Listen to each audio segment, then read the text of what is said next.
Hi everyone, I am Sarita, your one and only sci-fi diva. Let's jump right into it. We're talking Lost in Space, episode 1. Lost in Space is a show that basically happened from 1965 to 1968. They're rebooting it for Netflix. And so the gist of it is the family, they're called the Robinsons, they leave Earth because Earth is jacked up, and in the midst of leaving Earth, essentially, something happens to their ship and they end up lost in space on some random planet. All right, that gives you a little bit of something to seek your knowledge into. All right, this episode is going to be spoiler free, so don't you fret. If you haven't seen it, you can still watch my review of the show. First thing, the ship in the show. Can someone say calling Han Solo from poor Han Solo, calling Han Solo from Star Wars?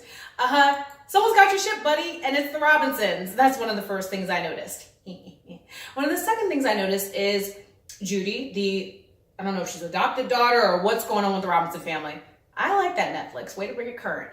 So Judy and her dad. Man, Judy is not giving her dad any tea for the fever, if you know what I'm saying. Like if her dad was on fire, she might even spit on him to help him out. So that's interesting. The dad and Will, who I believe is like the main character of the show, Dad's really struggling between who his son is and who he wants his son to be. All right. And you can see that play out. And I'm interested to see which way they take that, because they can take that a bunch of different directions and it can snowball into a bunch of different things, either for good or for evil. The other siblings, Judy and Penny. Those girls are giving each other so much shade, they might as well be under a weeping willow tree.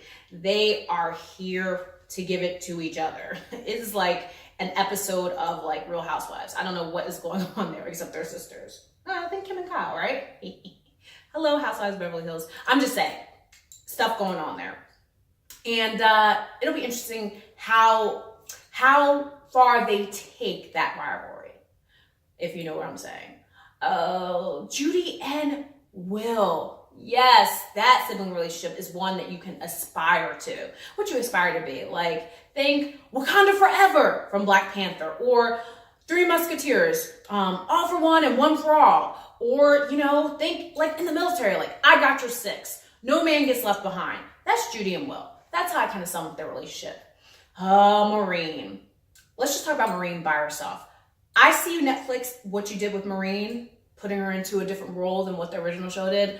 And I love that, but outside of that, that character is so boring. Oh my goodness. I was like, please put her to sleep, or put her back to sleep rather.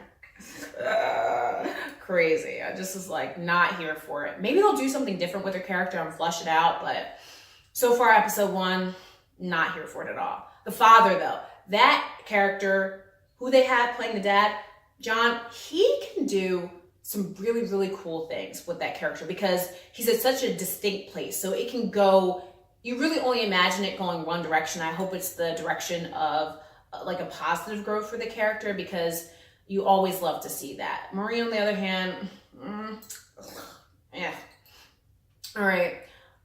When we think about pivotal moments in shows, Will and the Robot, when the main line is said, when I'm talking about main line, think the main line of shows. So Star Trek, it could be for some Spock, Vulcans live long and prosper. Or for Star Wars, Obi-Wan Kenobi, think may the force be with you. When that line is finally delivered because you're literally waiting for it, chills can't help but go up your body. Like, you can't. They just go down my spine. I was like, yes. Tearjerker moments. First off, the number one, Will and the Robot. When you see just the personal self-sacrifice and just seeing someone, Will, knowing he's about to push himself to the brink of his own existence, and seeing how that comes off on the show, I was almost in tears. Like, literally, my eyes were watering.